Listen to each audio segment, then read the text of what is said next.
Boa tarde, pessoal. Bem-vindos à nossa segunda aula aqui, à distância, ao vivo, no Mande Bem no Enem. Hoje nós vamos conversar sobre a célula de um jeito que imagino que vocês não devam ter visto ainda.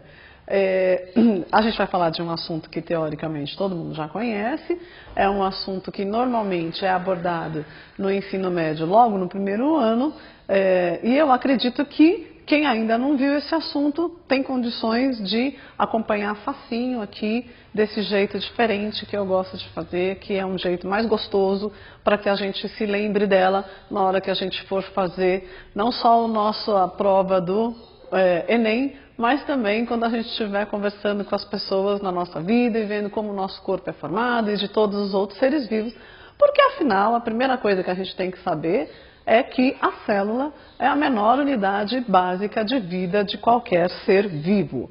E vamos começar, inclusive, conceituando uma coisa que não tem como a gente fugir, porque a gente tem basicamente 3 tipos de células, né? Então a gente vai encontrar as células que chamamos de procariontes, que são células que a gente normalmente observa em bactérias e algas azuis, e nós temos as células eucariontes. Opa! Peraí, minha gente. Temos um erro aqui. Eucariontes. Que são as células que nós vamos encontrar tanto em animais como em vegetais. Muito bem. Existem pequenas diferenças na estrutura das células procariontes e nas células eucariontes animais e vegetais. Hoje nós vamos fazer aqui a estrutura e o funcionamento de uma célula eucarionte animal, tá certo? Ou seja, as células que constituem o nosso próprio corpo. Vou deixar para vocês fazerem de lição de casa e já lanço aqui um desafio. Quem vai conseguir fazer a mesma coisa com a célula procarionte e com uma célula eucarionte vegetal depois? Mande a sua lição de casa para o Mande Bem no Enem e quem sabe você vai poder até ganhar algum brinde em função disso. Mas vamos lá. Vamos abrir aqui. Você sabe, né? Toda vez que um professor de biologia faz 2 círculos, um dentro do outro, nem sempre ele quer que você entenda que isso daqui é uma rosquinha. Na verdade, ele já quer que vocês entendam que isso aqui é uma célula.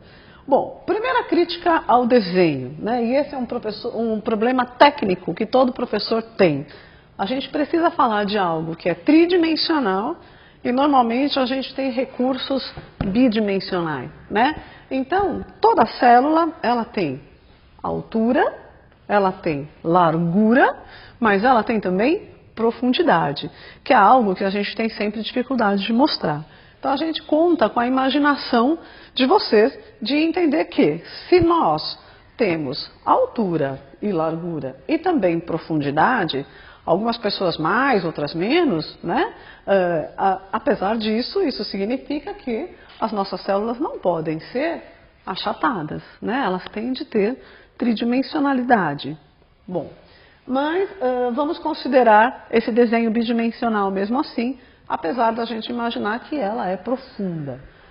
Muito bem, quando a gente fala em célula, basicamente, se a gente pergunta quais são as principais partes de uma célula, eu estou ouvindo vocês escreverem aí no chat da nossa aula, vocês estão dizendo para mim assim, que essa parte aqui do meio se chama núcleo, não é isso? Que essa parte aqui, central, se chama citoplasma. E que essa parte de fora chama-se membrana. Eu quero deixar bem claro aqui que essa membrana, ela é uma membrana que tem um sobrenome. Ela é uma membrana plasmática. E ela não pode deixar de ser plasmática, porque dentro da célula existem outras membranas, como por exemplo essa, que envolve o núcleo, que é a membrana nuclear. Vamos colocar aqui, ó. A membrana nuclear também é conhecida por carioteca. E nós já vamos falar delas, tá? Muito bem. Então, quando a gente começa a falar sobre célula, conhecer essas três partes básicas da célula eucarionte animal é o fundamental, né? Quando a gente fala em célula procarionte, ela não vai ter núcleo, né? Então, células de bactérias e algas. As células vegetais vão ter, além dessa membrana plasmática, uma parede celular aqui por fora. Essas são apenas algumas das diferenças que depois vai valer a pena você continuarem procurando. Mas o que nós vamos fazer agora? Eu vou abrir com vocês o seguinte. Quero ver agora partes dessa célula para a gente entender como ela funciona e lembrarmos dela quando a gente precisar. Então vamos lá. Vou começar por essa parte aqui da membrana plasmática. Se eu tivesse que pegar um pedacinho da membrana e ampliar ela aqui, o que nós veríamos? Não? Nós iríamos ver que a membrana ela é constituída por alguns lipídios, né? Então a estrutura da membrana é algo mais ou menos assim, né? E aí daqui a pouco vão reclamar que eu já estou fazendo essa aula não ter sentido, mas isso aqui já vai ganhar um sentido já já, né? Então, olha só, isso daqui é uma imagem que vocês vão encontrar em qualquer livro de biologia. Vocês vão ver aqui a membrana não só plasmática, como a membrana nuclear e outras membranas que vão aparecer aqui no meio, tem essa estrutura. Ela é o que chamamos de uma bicamada de lipídios, ou seja, eu tenho aqui vários lipídios e aqui vários lipídios, um embaixo do outro. Então eu tenho uma camada de lipídios aqui, outra camada de lipídios aqui. Esses lipídios da membrana, eles são ainda um pouco complexos. Por quê? Na verdade, existe um fósforo agrupado nesses lipídios, né? Então, vamos escrever aqui para quem estiver chegando agora. Aliás, pessoal, de novo, continua valendo aqui aquela velha máxima. Qualquer dúvida, vocês escrevam, me interrompam, que eu pego a dúvida aqui pelo chat e respondo na hora. Outra coisa, já pedi para solicitarem, daqui a um pouco eu vou pedir os nomes das organelas citoplasmáticas. Então, quem for lembrando, daqui a pouco coloca aí. Vamos lá, vamos organizar aqui, ó. Isso aqui então são lipídios. Isso daqui são fósforos. Não é o fósforo que a gente acende, o fogo, né? É um fósforo, um composto inorgânico. E a gente tem também, entre esses lipídios, a gente vai encontrar uma estrutura que é proteína. Nossa Senhora, não? Cada nome estranho.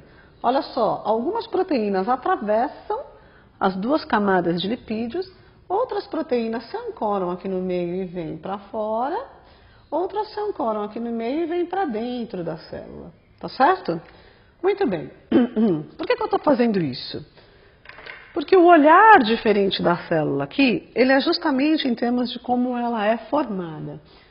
A gente vai se lembrar agora da nossa professora da terceira série, quando ela ensinou para a gente que a pirâmide alimentar, e ela disse para a gente o seguinte, que os carboidratos que estão na base da pirâmide, ou seja, o pão, o açúcar, as massas, né? Então são carboidratos que vão fornecer o que? Energia para a gente, não é isso? Aí depois ela contou que existe mais acima nessa pirâmide, ela disse que temos também alguns outros alimentos, como manteiga, como azeite, óleos, que vão ser outros alimentos que vão trazer para a gente uma energia, só que na forma de reserva. Ou seja, quando o corpo estiver sem os carboidratos, a gente vai obter a energia através dessa reserva de gorduras. E ela mostrou para a gente que no topo dessa pirâmide, a gente tem os alimentos como leite, carnes, ovos, que são proteicos. E aqui, as proteínas, segundo a professora da terceira série, elas sempre falam que as proteínas são alimentos construtores. Muito bem, mas vão construir o quê? Justamente a estrutura das nossas células, né? E construindo as nossas células, vejam, nós somos milhares de células. Então, se eu construo a célula, eu construo o nosso próprio corpo. Esse é o ponto que a gente tem que pegar aqui. Como que as nossas células são construídas em sua estrutura, né?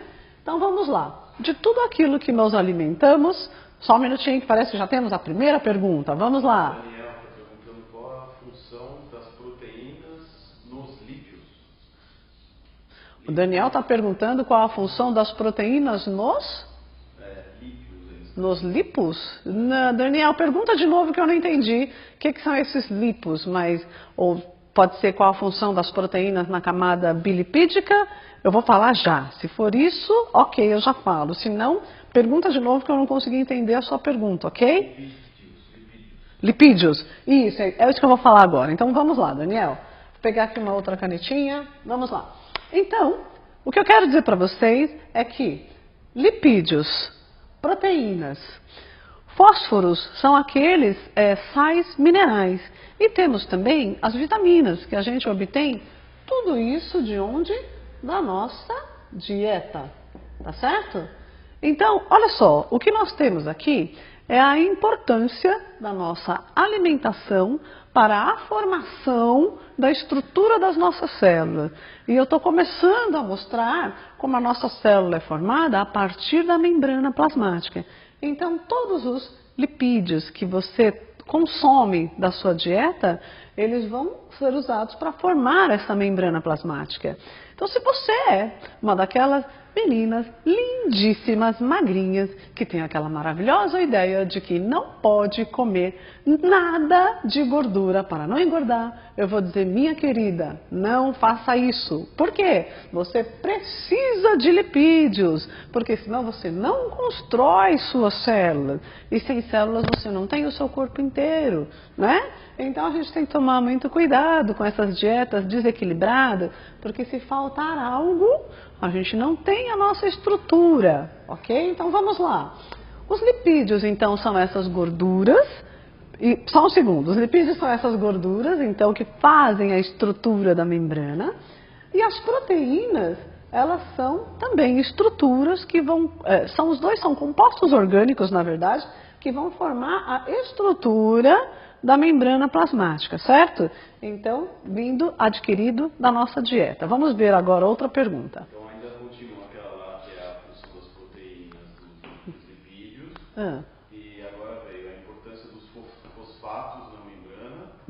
E também se a proteína interfere na permeabilidade seletiva da membrana. Isso mesmo. Quem está fazendo essa pergunta? A Jéssica e o Alessandro. A Jéssica e o Alessandro, então, estão querendo saber qual a importância dos fosfatos nessa membrana e se essas proteínas são responsáveis pela permeabilidade seletiva dela. Exatamente. Então, uma das principais características da membrana plasmática, como então eles já estão percebendo, é fazer o que chamamos de permeabilidade seletiva. Hoje a minha letra está... Muito bem. Essa permeabilidade seletiva significa o quê? Significa que a célula, ela é, digamos assim, metida. Só entra dentro dela aquilo que ela quer e só sai aquilo que ela permite. Nada sem autorização dela, tá certo? Então, o que vai fazer essa permeabilidade? Justamente essa estrutura da membrana, né? Então, só vai passar aquilo que a célula precisa para dentro e só vai sair aquilo que ela também deseja que saia. É claro que existem aqui, para essa permeabilidade seletiva, os processos de osmose, o processo de difusão, o processo de... temos também aqui processos ativos, né? E que não é o motivo da nossa conversa hoje. A gente pode até conversar sobre isso outro dia. As bombas de sódio e potássio, tudo isso entra aqui, tá certo? Mas a ideia é a gente mostrar essa estrutura para compor a célula, ok? Os fósforos aqui nessa membrana plasmática, eles vão ter também uma função estrutural. Então, tanto lipídio, proteína como fósforo vão fazer o que chamamos, uma palavra complicada, que a gente diz que a membrana plasmática ela é fosfolipoproteica, tá certo? Então aqui, em termos de estrutura, e sim, essa estrutura é responsável por permitir essa permeabilidade seletiva. Então, algumas moléculas vão ser capazes de atravessar diretamente essa membrana plasmática sem gasto energético, né? E isso vai ser o que vamos chamar de transportes passivos, e a gente vai ter outras moléculas que vão precisar gastar energia para que elas entrem dentro da célula, entrem na célula. Que, por exemplo, no caso dos transportes ativos, né? Por exemplo, se a célula precisar colocar uma molécula muito grande para dentro dela, ela pode, por exemplo, uma glicose, ela vai encaixar em uma dessas proteínas. Essas proteínas aqui, elas vão então agora mudar a sua conformação estrutural, e para isso ela gasta muita energia, e ela vai fazer uma coisa mais ou menos assim, ó, e roda para dentro e solta essa molécula lá dentro, né? Ao fazer isso, a gente tem um gasto de energia muito grande pela célula, porém essa molécula entra, né? Então sim, permeabilidade seletiva e também os processos de transportes, tanto ativos quanto passivos, que vão acontecer por essa membrana justamente devido a essas características, ok? Muito bem, quem ficou com dúvida, pergunta, muito embora eu já vou começar a entrar nessa célula. Então vamos lá. Como que é essa membrana do núcleo? Será que ela é igual à membrana plasmática? Sim, ela vai ter pequenas diferenças. A membrana nuclear, ela tem alguns poros. Ela não vai deixar de ser uma bicamada de fosfolipoproteínas, porém, ela existe já um agrupamento dessas proteínas de forma específica que afasta os lipídios e deixa esses buracos aqui, que a gente chama de poros, para que haja a passagem mais livre de moléculas entre o núcleo e o citoplasma, ok? Mas temos que entender que essa constituição dessa membrana também é fosfolipoproteica e que, portanto, a mesma dieta vai ser usada para formar isso daqui, tá? Essa estrutura. Bom, vamos entrar agora dentro do núcleo dessa célula. A gente fez uma aula aqui há um tempo e a gente viu que aqui dentro do núcleo a gente encontra, evidentemente, o material genético. Então, nós vamos encontrar aqui nosso DNA, né? Lembrando que a gente tem material genético que veio da nossa mãe, material genético que veio do nosso pai, em todas as nossas células, certo? Então, aqui dentro do núcleo, nós vamos encontrar sempre material genético na forma de DNA. Nós vamos encontrar também aqui dentro a síntese de um outro ácido nucleico, que vão ser RNA. Aqui dentro, a gente tem também uma estrutura, parece um núcleo dentro do núcleo, que é o nucleolo. Então, vamos puxar ele para cá.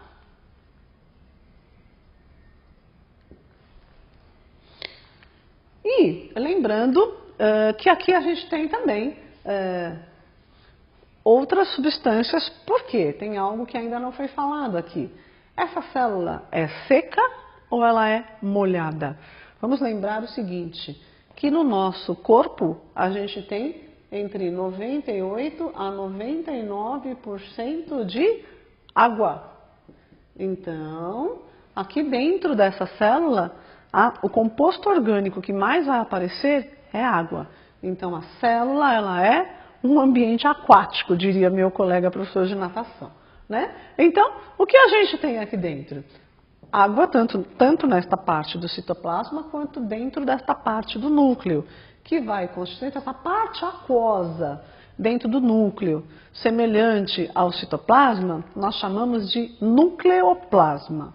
Deixa eu só escrever aqui que já temos mais uma outra perguntinha. Então, para lá, aqui dentro, a parte aquosa chama-se nucleoplasma. Vamos lá, qual é a pergunta? Vamos ver. O Daniel ainda quer saber sobre o transporte, a diferença de transporte ativo e passivo, e o Patrick, a função do nucleolo. Perfeito. Então, o Daniel quer saber aqui a diferença entre o transporte ativo e passivo, né? Então, vamos lá, Daniel, de um jeito bem simples. Transporte ativo vai ser todo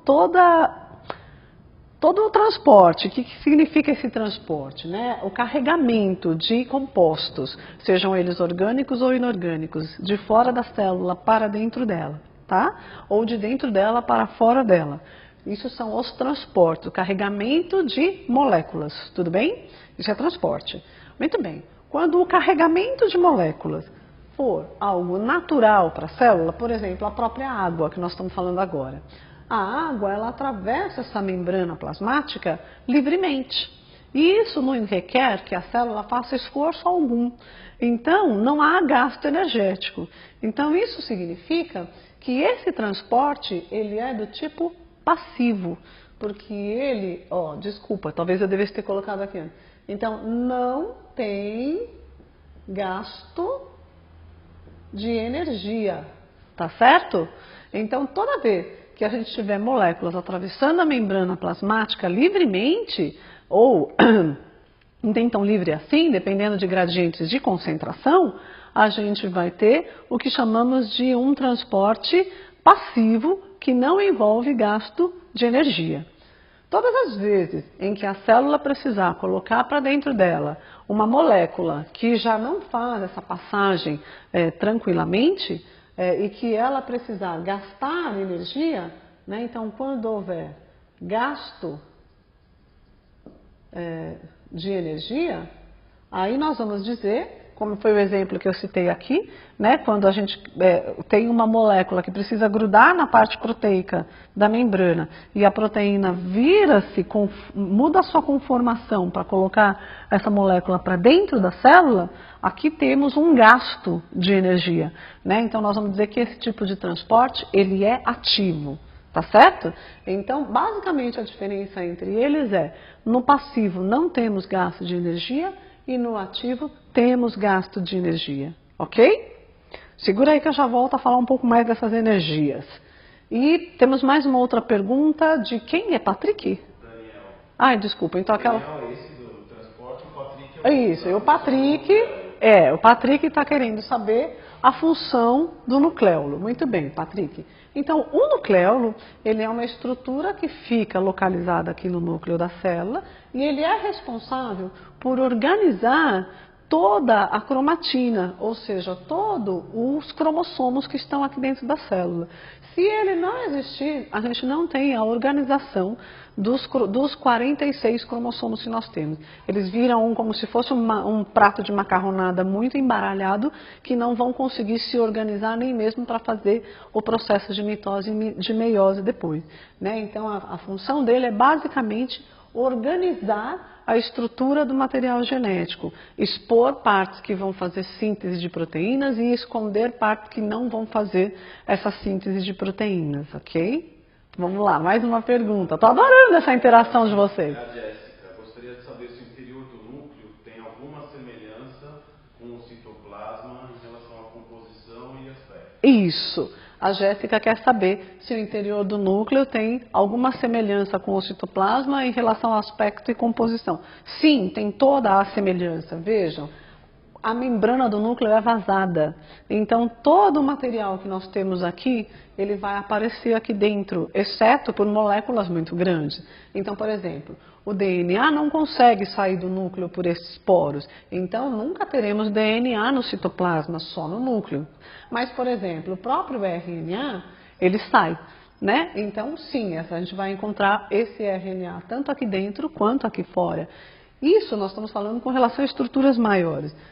Daqui a um pouquinho, eu vou colocar uma mitocôndria aqui, por exemplo, né? Uma mitocôndria nunca vai conseguir atravessar esse espaço desses poros para essa membrana. Então, também não é possível, né? Então, são diferenças, sim. É diferente o núcleo do citoplasma? Bastante. Agora, e com relação à sua parte líquida, que acho que é esse o ponto da pergunta da Jéssica, né? Com relação à parte líquida, ó, temos água, tanto aqui quanto aqui. E essa água está circulando com o quê? Com vitaminas, sais minerais, proteínas, lipídios, também carboidratos. Todos eles vão circular livremente aqui na célula, né? E se não tiver tudo isso, a gente não vai ter a função dela trabalhando e mantendo ela direitinho, como ela deve ser nessa fase em que ela está, que nós estamos desenhando aqui, que é uma fase de intérfase, né? Outra coisa que ainda não pontuei. Então, essa célula é interfásica, né? Então, essa não é uma célula que está fazendo mitose nem meiose. É uma célula que está fazendo suas funções vitais normalmente, né? Ela não está pensando em se reproduzir nesse momento, ok? Bom, então, dentro do núcleo, acho que eu respondi a pergunta da Jéssica, né? Dentro do núcleo, nós temos então, relembrando, ácidos nucleicos, né? DNA, RNA, temos o nucleolo, e temos esse nucleoplasma que vai conter, então, água, sais minerais, lipídios, vitaminas, proteínas e carboidratos. Vamos lá. Felipe quer saber qual a função do RNA. Uhum. E o Neto queria saber se a membrana também é chamada de mosaico fluido. Uhum. Então vamos lá. O Felipe quer saber qual a função do RNA. Felipe, segura aí que eu vou mostrar direitinho ele trabalhando já já. E o Neto quer saber se a membrana ela é também mosaico, chamada de mosaico fluido. Perfeito. Neto, na verdade, esse desenho da membrana que eu fiz, ele é o desenho do modelo do mosaico fluido, sim. Né? Por quê? Quando a gente fala em membrana plasmática, os professores eles tendem a explicar a história da descoberta da membrana. Então, alguns cientistas descobriram primeiro que ela era de um jeito, depois de outro jeito, depois de outro jeito, e o jeito que a gente entende que mais combina até hoje é o modelo do mosaico fluido mesmo. Né? Que, além de permitir essa permeabilidade seletiva, essa membrana, o que significa o mosaico fluido? O mosaico é o fato de você ter lipídios e proteínas nela, né, com os fósforos acoplados. E o que é o fato de ser fluido que dá o nome a esse modelo? É que eu realmente ainda não falei, então sua pergunta foi fundamental.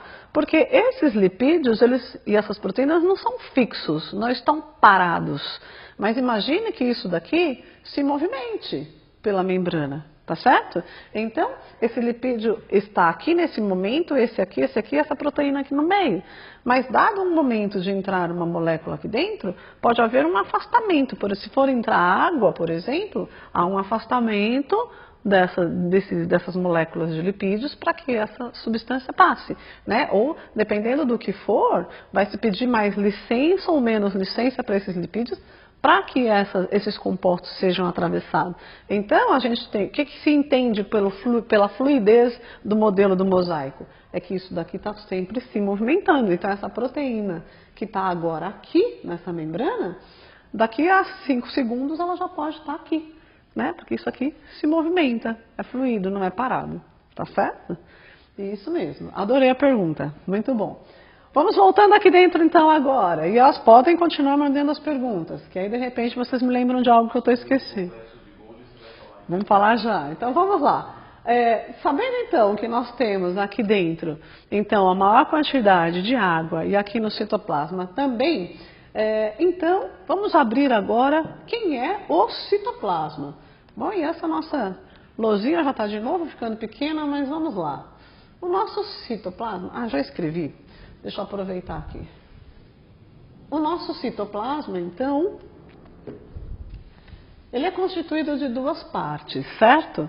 Uma parte líquida que chamamos de citosol, ou que também é conhecido por hialoplasma. Isso daqui é sinônimo, pessoal, tá? É a parte líquida do citoplasma. Então, onde vai ter aí água e esses compostos orgânicos e inorgânicos que estão boiando junto, tá? Quem são esses compostos orgânicos e inorgânicos? Orgânicos vão ser carboidratos, lipídios e proteínas. Quem são os compostos inorgânicos? Vão ser os sais minerais e as vitaminas. Muito bem. Então, sais minerais, vitaminas, proteínas, lipídios e carboidratos, todos esses compostos, mais água, né, que não deixa de ser um composto aqui orgânico, a gente vai ter então formando essa parte líquida do citoplasma, que é o citosol ou o hialoplasma. E dentro do citoplasma a gente tem ainda, né, então são duas partes, a parte líquida e a parte sólida, que são as constituídas pelas... só um minuto, que hoje essa minha letra está realmente... A parte sólida vai ser constituída pelas organelas citoplasmáticas.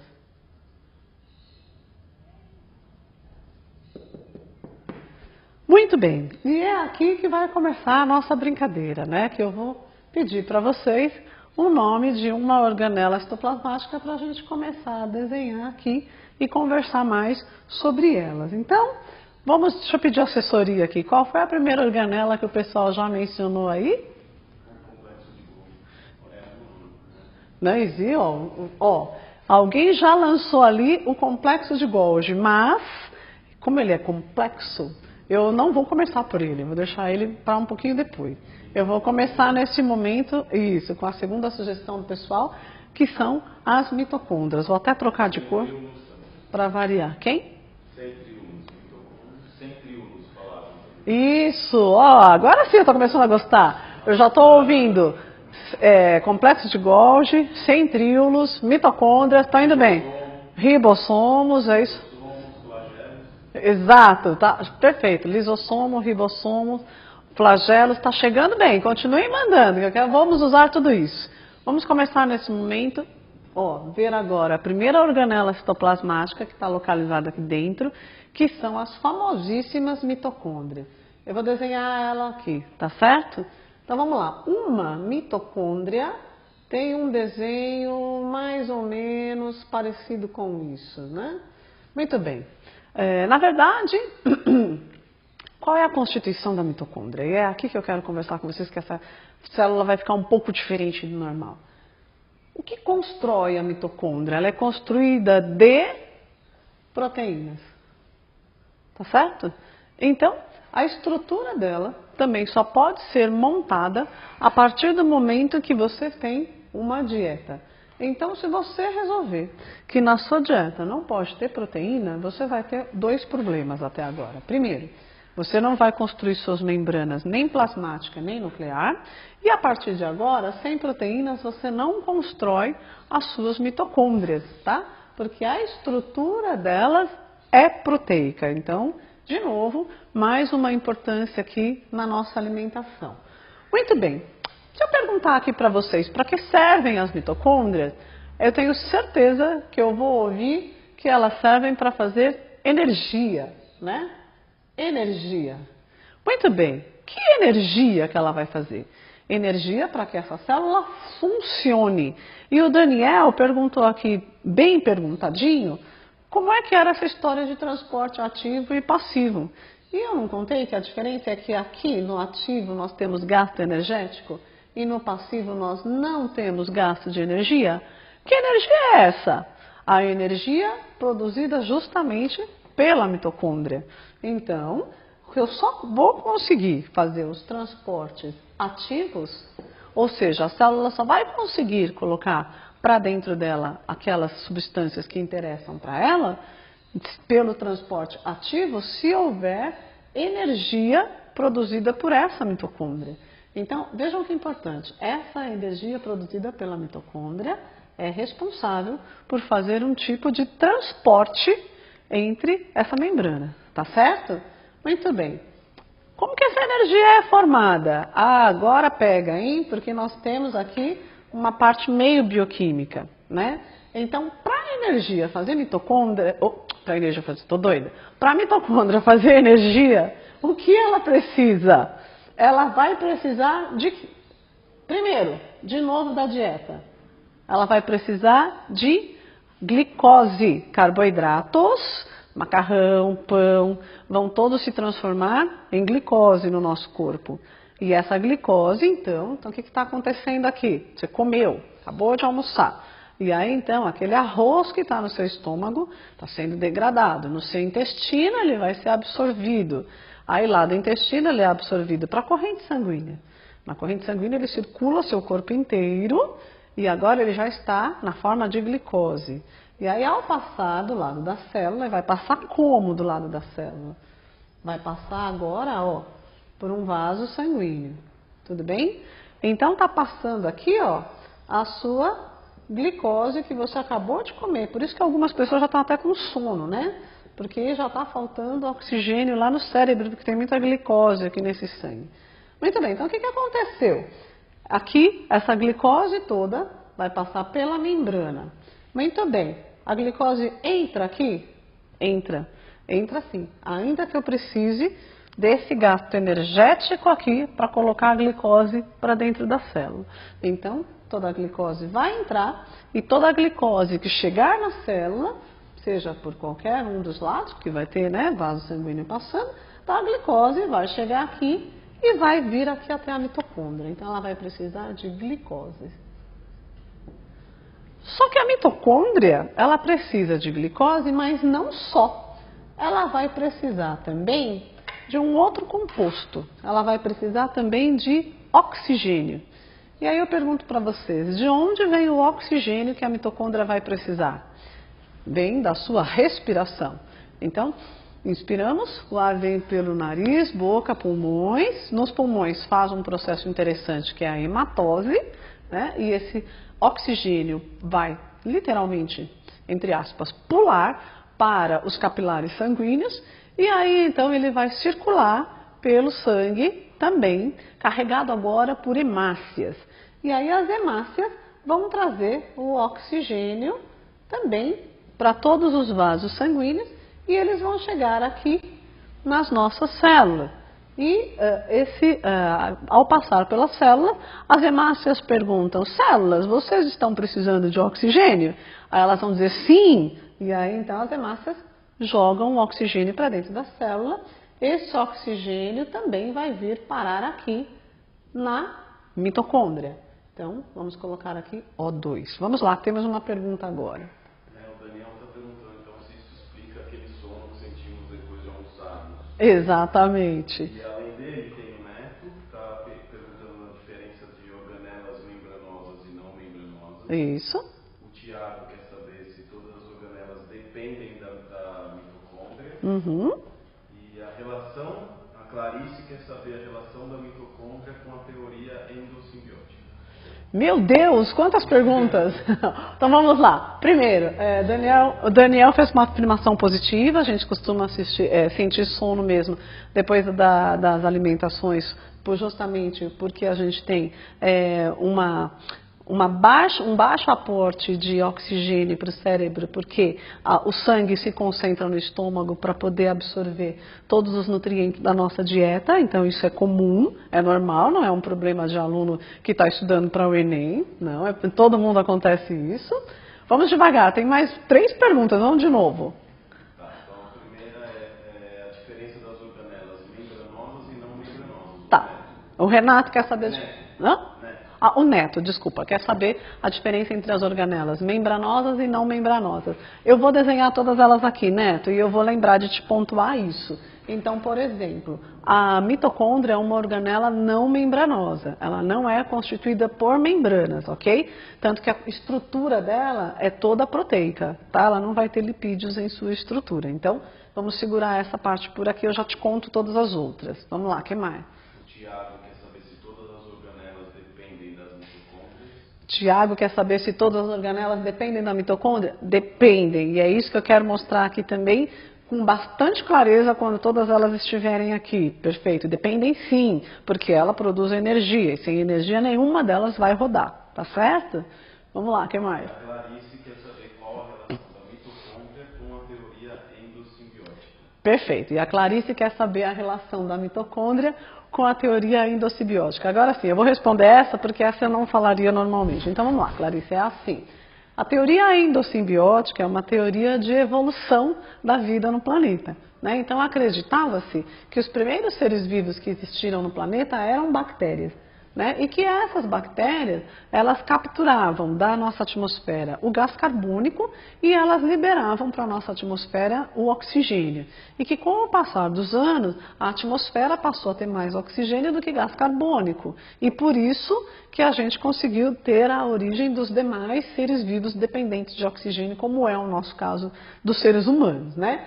Então, sim, o que se acredita é que a própria mitocôndria, ela seja em termos evolutivos, que ela seja uma bactéria que foi incorporada dentro de nossas células, né? E por que se acredita isso?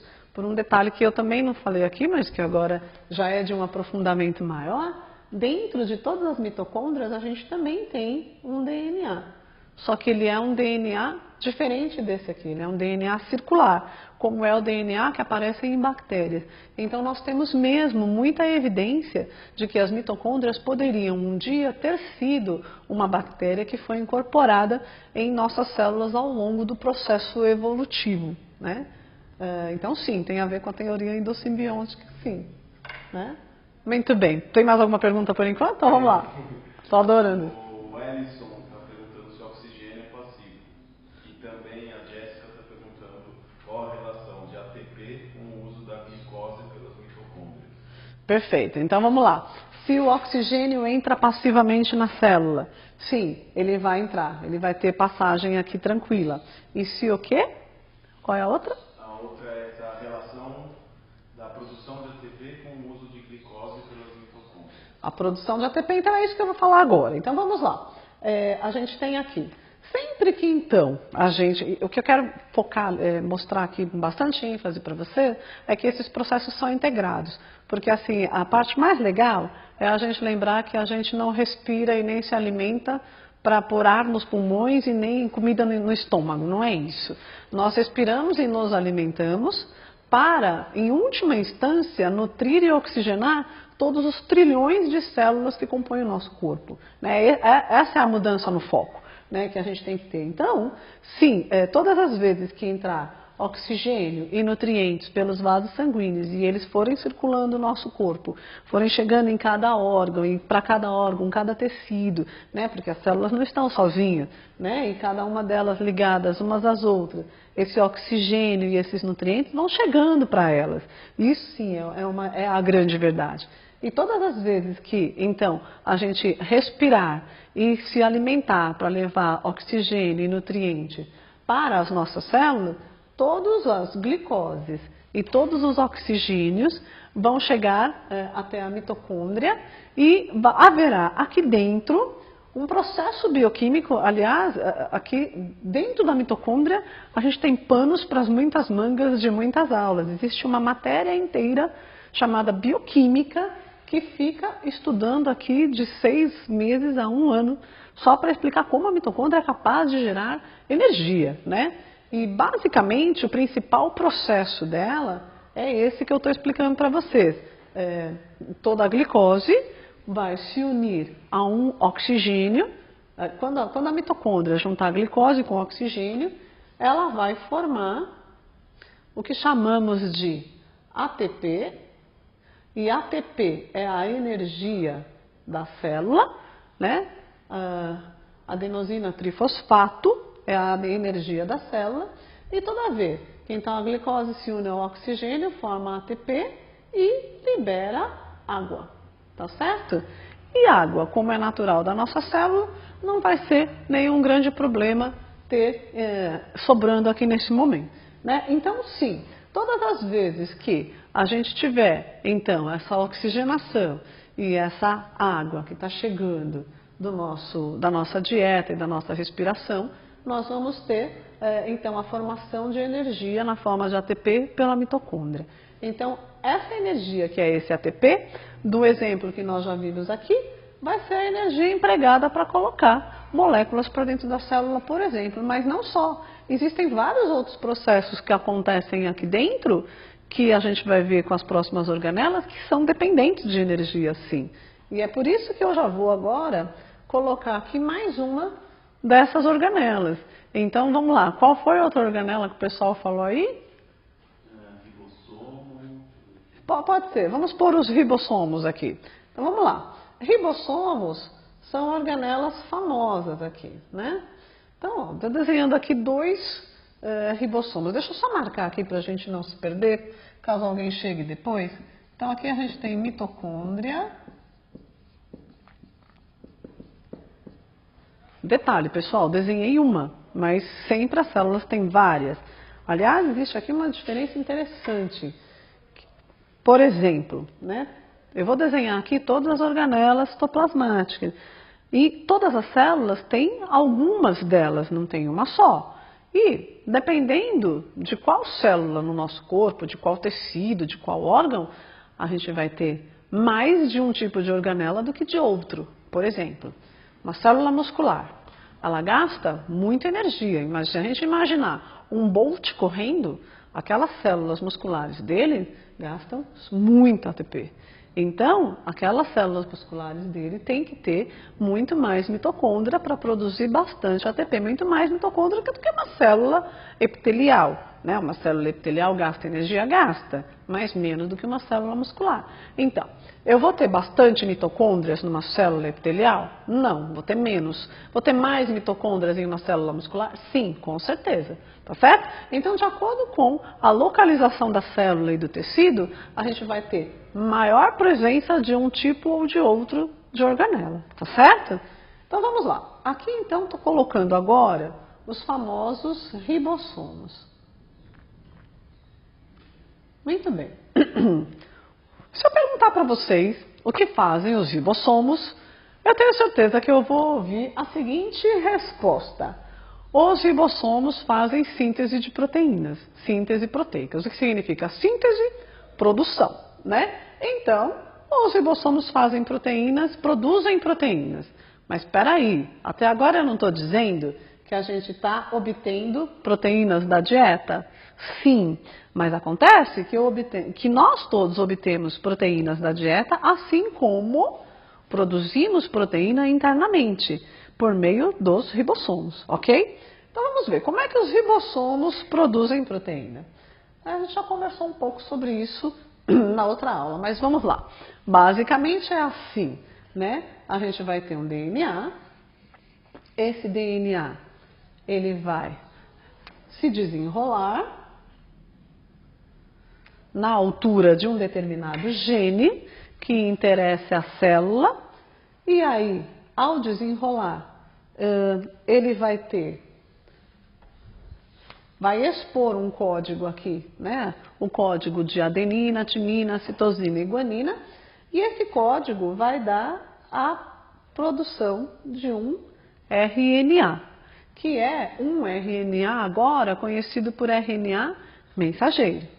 Esse RNA sai pelos núcleos, pelos poros desses núcleos, ele é de um tamanho que permite a passagem, e esse RNA vem aqui nos ribossomos, ok? Quando ele chega aqui nos ribossomos, ele traz códigos, né? Códigos, que são códigos correspondentes aos códigos que a gente herdou dos nossos pais. Muito bem. Então, o que vai acontecer aqui? De acordo com a informação que eu herdei, eu vou produzir a minha proteína. Como? Porque aqui eu vou ter um código de letras, que eu não vou especificar aqui agora nesse momento, mas a gente vai ter, de acordo com esse código, o encaixe de um outro tipo de RNA, que é o RNA transportador. Então, aqui em verde nós temos o RNA mensageiro e aqui em vermelho o RNA transportador. Ao encaixar, de acordo com o código, os RNAs transportadores aos mensageiros, a gente vai ter a união desses aminoácidos aqui, que os RNAs transportadores trazem, né? Então, ao unir esses aminoácidos que estão chegando pelos RNAs transportadores, a união de aminoácidos, e eu vou ter vários, né? Porque eu vou ter vários ribossomos, eu vou ter vários RNAs transportadores encaixando, isso tudo junto vai me dar um monte de aminoácidos juntos, e aí eu vou ter o conjunto de aminoácidos, uma proteína. Certo?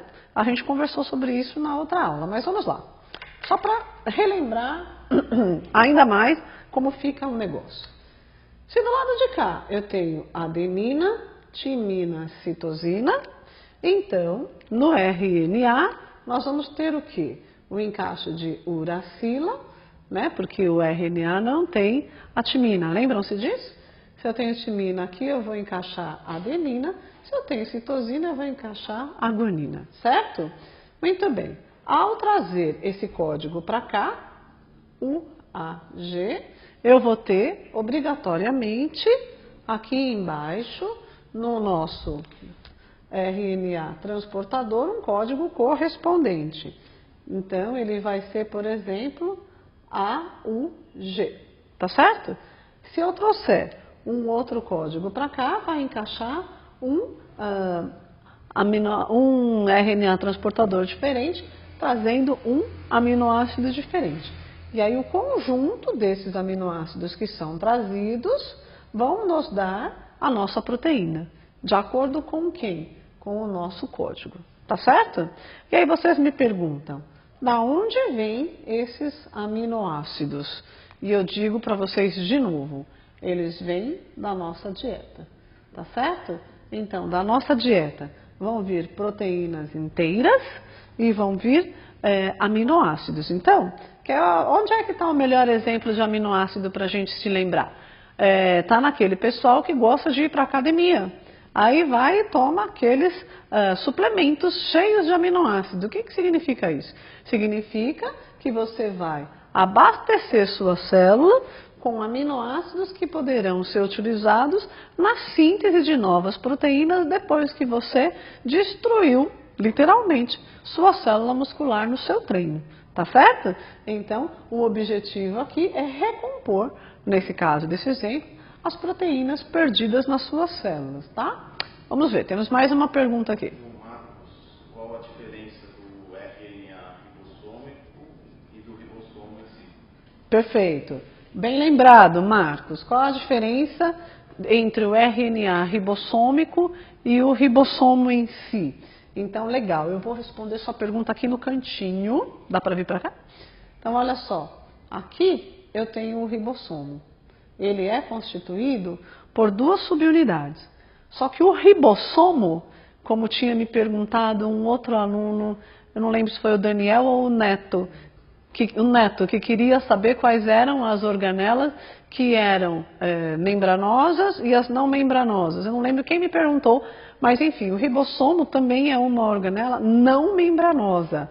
Ele é constituído do quê? Ele é constituído de um RNA que fica aqui dentro, então ele tem um RNA aqui dentro e proteína.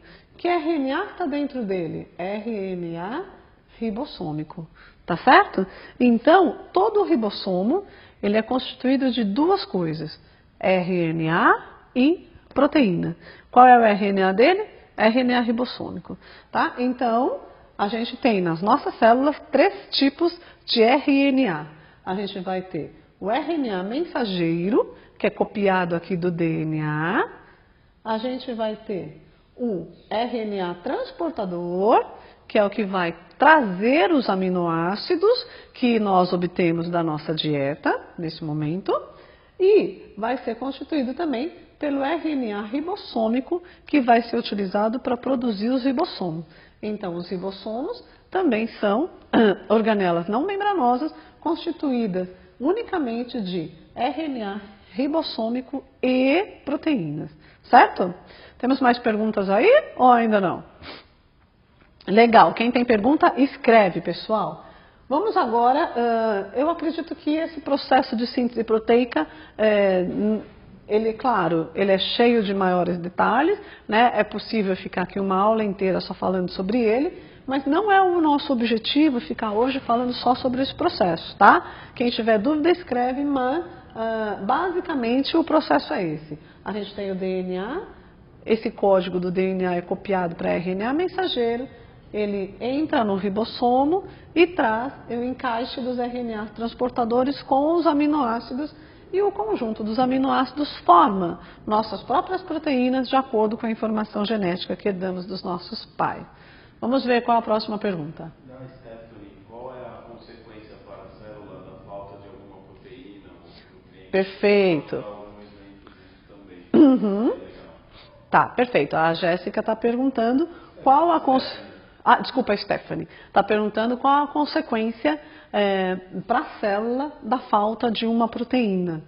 A consequência para a célula pode ser desde algo muito simples, como pode ser algo fatal, Jéssica. Então, por exemplo, vamos supor, essa proteína aqui, né? Essas proteínas que são produzidas aqui pelos ribossomos, elas podem ser justamente essa proteína que está aqui na membrana, né? Ela pode ser a proteína que vai construir a mitocôndria, né? Então, se for uma proteína que vai construir a membrana, vamos supor, se eu não tiver o código, né, para produzir essas proteínas que atravessam a membrana, eu não consigo ter membrana. Se eu não tiver membrana, eu tenho célula? Não, ela vai ser desmontada completamente, né? Então, dependendo de qual for a falha no gene e dependendo de qual for a proteína que não foi produzida, pode ser fatal para a célula ou não. De novo, nós podemos lembrar aqui algumas proteínas e alguns exemplos que já foram ditos nas outra aula. Então, olha só, se a gente considerar, por exemplo, a construção de uma proteína chamada hemoglobina, né? Então, a hemoglobina é uma proteína que depende de um código e que esse código vai trazer a chamada dos aminoácidos, e que se eu tiver uma falha nesse gene, uma mutação, né, uma falha, e essa falha não levar ao encaixe do aminoácido correto, eu posso ter a produção de uma proteína chamada hemoglobina incorreta. Se essa proteína hemoglobina for incorreta, ela pode não ser capaz de, dentro das hemácias, se essa célula fosse uma hemácia, ela pode não ser capaz de capturar nem o oxigênio nem o gás carbônico. E aí a célula não vai morrer por causa disso, mas a pessoa pode ter uma anemia por causa disso, né? Então existem várias consequências das falhas ou dessas mutações no DNA que levam a falhas na síntese de proteína. Então pode ser desde não ter a estrutura da célula até a gente ter uma doença genética, como a gente pode ter também, sei lá, não está fazendo uma proteína que seja essa proteína apenas, mas isso não é fatal. Então a célula pode continuar construída com outras proteínas, menos com essa. Como, por exemplo, vamos dar mais um exemplo prático. A gente tem tipo sanguíneo. Se a gente falar tipo sanguíneos são tipo A, tipo B, tipo AB e tipo O. Quem é o tipo A? Vai ser uma pessoa que tem em suas hemácias essa proteína aqui é a proteína do tipo A. Então, o código genético que está vindo aqui está dizendo que vai ter que fazer proteína tipo A e que essas proteínas são proteínas aqui da membrana plasmática, ok? Se outra pessoa, como eu, é sangue tipo B, o código que está aqui dentro do DNA ele é um pouco diferente. Ele vai pedir para trazer aminoácidos diferentes. E aí a proteína que vai ser formada aqui, ela não é tipo A, ela é tipo B. Tá certo? Bom, pode ser que exista uma pessoa que tenha herdado da sua mãe o gene que é para fazer a proteína tipo A, mas que herdou do seu pai o gene que é para fazer a proteína tipo B. Então o que vai acontecer com essa pessoa? Uma coisa muito interessante, ela vai produzir proteínas tanto tipo B, quanto ela vai produzir proteínas também tipo A, as duas na membrana das hemácias. Então, olha que interessante, essa pessoa produz duas proteínas, então o tipo sanguíneo dela é AB. E pode acontecer também um outro fenômeno, muitas pessoas são sangue tipo O. Quem é o sangue tipo O? É o indivíduo que não produz essa proteína. Aí você fala, nossa, e aí o que vai acontecer com ele? Ele não tem essa proteína e nem essa. Isso significa, olha, ele não tem, ela não é produzida, ela não é sintetizada aqui e, portanto, eu não vou apagar essa só por uma questão didática, que a gente pode precisar dela de novo. Mas o indivíduo não produz a proteína, tá certo? E ele morre por causa disso? Não, ele só tem um tipo sanguíneo diferente, tá certo? Então, a pergunta é perfeita, Stephanie, porque as consequências de uma não produção de uma proteína, elas podem ser as mais variadas, né? Desde ok, até fatal para a célula, até uma doença para o ser humano, ou uma variabilidade da natureza, né? Vamos lá, outra pergunta. Veio meio junto da pergunta dela, que é as consequências do excesso de bebida alcoólica, por exemplo, também. Isso. Aí agora temos uma outra pergunta do Felipe querendo saber sobre o excesso de bebida alcoólica. Bom, na verdade, a célula, em sua composição, ela não precisa de álcool, né? Então, toda vez que o álcool entrar aqui, ele vai promover uma desidratação dela. Então, ela vai acabar perdendo água. Se ela perde água, ela não consegue fazer todas essas funções normalmente. E aí, a gente vai ter toda a variedade de sinais que a pessoa vai acabar apresentando. Então pode ser desde uma tontura, até uma alegria, até o entrar em coma, dependendo da quantidade de álcool que você joga num sistema em que não é dependente de álcool. Pelo contrário, o álcool atrapalha o funcionamento dela, né? Então, basicamente seria isso. E o álcool tem um detalhe aqui, que ele entra pela célula por um transporte extremamente passivo. Então ela não gasta energia nenhuma para ficar encharcada, literalmente. Então, é preciso tomar cuidado, né, do que você vai fazer com esse álcool, porque você pode, em uso abusivo de álcool, inclusive, ele é capaz de atravessar não só a membrana plasmática, como também a nuclear, e, inclusive, a gente tem informações de que ele é capaz de lesionar o DNA. Se ele lesiona o DNA, ele vai produzir proteínas incorretas. E aí vamos dar nessas consequências todas que estávamos falando, né? A gente pode ter o desenvolvimento de uma série de doenças em função disso, tá certo? Muito bem. Vamos agora então continuar nossa conversa colocando outra organela, porque elas sempre rendem conversas, né? Então vamos lá. Aqui a gente já tem mitocôndrias produzindo energia para os ribossomos. Só lembrando, o ribossomo consegue fazer todo esse trabalho sozinho, sem gasto de energia? Não. Então essa energia produzida pela mitocôndria também vai ser utilizada pelos ribossomos, senão eles não conseguem fazer suas proteínas, certo? Muito bem, então vamos agora acrescentar uma outra organela aqui. Que organela o pessoal está lembrando aí? Vamos ver. Retículo endoplasmático. Perfeito. Retículo. Isso. Retículo endoplasmático. Temos. Isso. Retículo endoplasmático. Nós temos retículos endoplasmático liso e rugoso nas nossas células. Eu vou começar essa conversa falando agora sobre o retículo rugoso. Ele é uma organela que se gruda aqui, ó, no núcleo da célula, tá certo? Então, grudado à membrana nuclear, a gente já vai ter o retículo endoplasmático rugoso. E ele é rugoso por quê? Porque ele tem uns ribossomos associados, né? Então, a gente vai ter os retículos endoplasmáticos rugosos, mais ou menos assim. Então, retículo endoplasmático rugoso. Também conhecido, pessoal, por retículo endoplasmático granular, né? Porque vamos chamar esses ribossomos aqui também de grânulos nesse retículo. Então, olha só, o que são os retículos? Eles são sáculos, aí aqui, de novo, não me lembro quem me perguntou, mas essa daqui é uma organela que sim, ela é membranosa, tá? Então eu tenho as membranas formando sáculos, que são esses sáculos que são o retículo, e associados a esses sáculos nós temos os ribossomos. Então quem é o retículo endoplasmático rugoso? Nada mais, nada menos do que uma membrana formando um sáculo achatado com ribossomos associados. Aí aqui é o seguinte, se a gente tem uma organela que é uma membrana formando um sáculo e que tem ribossomo associado, a minha pergunta é, a gente já sabe para que o ribossomo serve, não sabe? Ribossomo não faz proteína? Então, se eu tenho uma outra organela com um ribossomo associado, qual será que deve ser a função dela? Evidentemente, produzir proteínas também. E é isso mesmo. Então, o que acontece aqui? Esta organela membranosa, ela também é formada por... Ela não é uma membrana?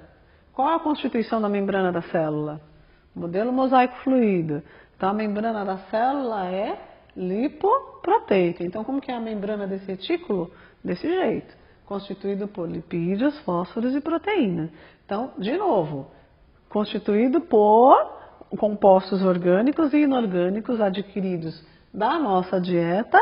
E agora a gente já sabe que algumas proteínas são produzidas dentro da célula. Então, a proteína produzida aqui pelo ribossomo pode ser uma proteína que vai ajudar a fazer a própria estrutura do retículo endoplasmático rugoso? Sim. O ribossomo não é construído de RNA ribossômico e proteína? Da onde vem essa proteína que constrói ele? Pode vir tanto da dieta quanto pode vir de um código genético que o construiu, tá certo? Então vamos lá. Como é que o retículo endoplasmático rugoso ele também sintetiza proteína? Sintetiza porque a gente vai ter o mesmo processo que a gente tem nos ribossomos. Então o DNA se abre, ele expõe um código de um gene, esse gene é copiado na forma de RNA mensageiro, esse RNA mensageiro sai pelo poro da célula e chega aqui, ó, entre a membrana do retículo e os ribossomos. Então ele vai entrar assim. E aí, quando ele entra assim, ele faz esse mesmo processo. Ele expõe as bases nitrogenadas do RNA e chama o RNA transportador aqui também. Ao fazer isso, nós temos a síntese de proteínas no retículo endoplasmático rugoso. Só um minutinho que eu já peço. Então, aí o que vai acontecer? O retículo endoplasmático rugoso, ele tem basicamente o mesmo papel dos ribossomos. Ele faz a síntese proteica, porém, ele não tem um sacro achatado acoplado? Para que serviria isso? Para armazenar proteínas. Então, se a gente tiver que lembrar qual é a função do retículo endoplasmático rugoso, basta lembrar que se ele tem ribossomos, ele faz proteína, mas como ele é um sáculo, as proteínas que ele produz, ele pode armazenar dentro dele. Tá certo? Então, ele vai ou produzir proteínas que vão ser usadas de imediato pela célula, assim como essas do ribossomo, ou ele vai armazenar as proteínas que ele acabou de produzir, porque ele pode entender que a célula vai precisar disso daqui a pouco. Vamos lá, qual é a próxima pergunta? Se as proteínas produzidas pelos ribossomos têm a mesma função que as proteínas feitas pelo retículo. Exatamente, tem a mesma função, porque nós temos aqui maquinários que vão ser utilizados para poder sintetizar as proteínas mesmo. Então, as proteínas podem ser as mesmas e podem ser diferentes, né? Porque o que eu preciso para fazer uma proteína é de um ribossomo, para que ele possa permitir o encaixe do RNA mensageiro com o transportador. Tanto isso é uma verdade que se a gente voltar um pouquinho aqui nessa célula procarionte que eu não estou conversando hoje, nós vamos lembrar que, desculpa, não na procarionte, se a gente pensar em vírus, o que vai acontecer? Os vírus eles entram nas nossas células com o código genético deles e o que ele quer é usar os nossos ribossomos para poder produzir as proteínas deles, porque eles não têm ribossomo, tá certo? Então, independente de qual ribossomo for, seja aqui ou aqui, haverá a produção de proteínas. Agora, vai depender do quê? De qual é o RNA mensageiro que está vindo para cá e para cá. Você está querendo saber se a célula vai fazer alguns RNAs mensageiros específicos para cá e outros específicos para cá? Num primeiro momento não há essa especificidade, mas é possível que alguns biólogos, citologistas moleculares estejam estudando isso neste momento e que talvez até exista essa especificidade, mas numa regra geral, em princípio, não. Tá legal? Mais uma pergunta, vamos ver. Quer saber se além da produção e armazenamento de proteínas, o retículo possui outras funções? É Laura, né? Isso. A Laura está querendo saber se o retículo endoplasmático rugoso, além de sintetizar proteínas e armazenar, tem outra função. Não, ele só faz isso mesmo, ele só tem duas funções, síntese e armazenamento de proteínas. Legal, pessoal? Vou aproveitar agora que nós estamos falando de proteínas para encaixar aqui mais uma organela, que é uma organela que está relacionada com essas duas. Eu sei que está faltando aqui o retículo endoplasmático liso, nós já vamos falar dele. Mas eu quero encaixar aqui a primeira que foi falada, o complexo de Golgi, porque ele é complexo e agora entra a complexidade dele muito bem. Então, ó, se a gente for encaixar um complexo de Golgi, quem é ele? Ele também é uma organela membranosa, como alguém tinha me perguntado no começo da aula, e ele tem, olha, vários sáculos agora maiores que os dos retículos, né? E esses sáculos, eles começam a produzir algumas vesículas, né? Então, ele vai produzir algumas vesículas que vão poder sair para fora da célula e ele vai produzir vesículas que vão ficar dentro da célula. Muito bem. Então, o famoso, vou escrever aqui em cima, complexo de Golgi, também conhecido por complexo golgiense, ele faz o quê? Ele tem três funções, porque ele é complexo. Então, a primeira função dele, pelo fato dele ser sáculos, a primeira função dele vai ser de armazenamento também. Então, armazenamento do quê? De proteínas, né? Então, todas as proteínas que forem produzidas pelos ribossomos livres, pelos ribossomos que estão associados ao retículo endoplasmático rugoso, que não forem usadas pela célula de imediato, essas proteínas poderão ser armazenadas também no complexo de Golgi, tá certo? Então, a primeira função do complexo é armazenar as proteínas. Nossa, mas por que a célula tem tanta necessidade de armazenar proteínas? Porque, veja, toda ela é constituída de proteína. Vamos lembrar da professora da terceira série. As proteínas são alimentos construtores, tá certo? Não podemos ficar sem elas. Muito bem, então vamos armazenar proteínas, seja no retículo endoplasmático rugoso, quanto no Golgi, ok? Segunda função do Golgi, além dele armazenar proteína, quando vocês abrirem os livros de biologia, vai dizer que o Golgi faz uma coisa chamada empacotamento de proteína.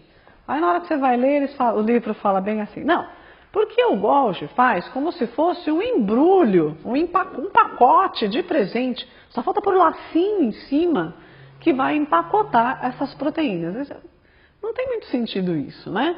Na verdade, o que acontece é que aqui dentro do complexo de Golgi, as nossas proteínas, que até agora são proteínas simples, elas vão se tornar complexas.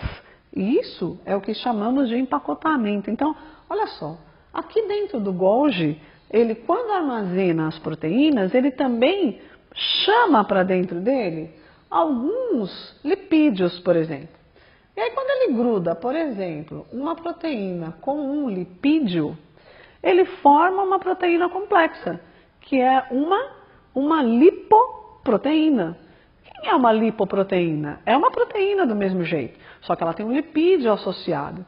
Isso vai fazer com que ela tenha outras funções diferentes dessas proteínas simples que estão sendo produzidas no ribossomo e no retículo endoplasmático rugoso, né? Então a gente tem uma proteína complexa. É possível que aqui dentro do Golgi a gente tenha, unindo as proteínas, por exemplo, uma glicose. E aí, então, eu vou ter uma glicoproteína, que também é uma proteína bastante complexa. Onde a gente vai usar essas proteínas? Essas proteínas também vão ter funções diferentes aqui na célula. Algumas delas vão se transformar em hormônios, outras delas vão se transformar em outras substâncias sinalizadoras para as células, né? Então, são proteínas mais complexas. Muito bem, enfim, quando a gente tem essa função de agregar uma molécula na molécula de proteína, a gente diz que o complexo de Golgi está fazendo o que chamamos de empacotamento dessas proteínas. Ou seja, ele está tornando essas proteínas mais complexas, ok? Então, empacotar proteínas ou torná-las mais complexas é a segunda função do Golgi. Então, o complexo de Golgi até agora tem duas funções. Uma, armazenar proteínas, assim como faz o retículo endoplasmático rugoso. E segunda, empacotar proteínas, torná-las mais complexas, ou seja, grudar outras moléculas a elas. Eu só citei dois exemplos, mas é possível grudar outros compostos a elas, tá certo? Muito bem. E a terceira função desse complexo de Golgi, qual seria? Seria assim, a gente vai ter que essas proteínas, elas também podem ser liberadas nessas vesículas de secreção. Então, a terceira função do Golgi pode ser liberar essas proteínas. Então, por exemplo, quando nós liberamos essas proteínas para fora da célula, essa liberação proteica pode significar, por exemplo, uma sinalização de um neurônio para o outro. Então, se essa célula fosse uma célula nervosa, um neurônio, e na frente dela tivesse um outro neurônio, essa substância, ou seja, essas proteínas complexas liberadas pelo Golgi, seriam um neurotransmissor, que vai passar a informação de um neurônio para o outro, e que vai fazer você pensar, ou não, dependendo de qual é o neurônio que está em ação. Se é um neurônio motor, se é um outro neurônio de qualquer outra parte do seu corpo. Por outro lado, dependendo de qual célula for, se essa célula aqui, por exemplo, for uma célula que está fazendo a sua glândula lacrimal, a secreção dela não vai ser um neurotransmissor, mas poderá ser uma lágrima. Se for uma célula pancreática, a secreção dela pode ser, por exemplo, a insulina, um hormônio, tá certo? Então, isso para mostrar para vocês que essa complexação de proteínas que o complexo de Golgi faz, vai fazer com que essas proteínas se transformem em produtos que são muito diferentes de acordo com a localização da célula no corpo e que têm funções muito diferentes. Né? Vai depender mesmo de qual célula é e de qual produto que ela está secretando. Né? Porque o próprio pâncreas pode processar e liberar não só a insulina, como o glucagon, que são hormônios diferentes. Então, são o quê? Proteínas com complexações, né? Vamos dizer que essa palavra existe, né? Proteínas complexadas de formas diferentes, vão gerar hormônios diferentes. Muito bem, então, a terceira função do complexo de Golgi aqui pode ser liberar essas proteínas complexas que vão formar, então, dependendo da célula, os mais variados tipos de produtos. Muito bem, e aí é possível também que essas moléculas, dessas proteínas complexas, fiquem dentro de vesículas na nossa própria célula. Pode ser que essas vesículas não sejam liberadas. E aí aqui a gente tem uma outra brincadeira muito interessante, porque aqui na verdade existe uma discussão entre os biólogos, mas eu gosto muito de acreditar nessa teoria. Porque há alguns biólogos que acreditam que uma dessas organelas, ou várias dessas, uma dessas vesículas, essas bolinhas todas aqui que o Golgi secreta, nós chamamos de vesículas de secreção do Golgi. Né? E uma das teorias que a gente tem é que essas vesículas de secreção do Golgi vão ser as responsáveis por originar uma outra organela que nós temos aqui na célula, que é uma organela que vocês conhecem muito bem, chamada pelo nome de lisossomo.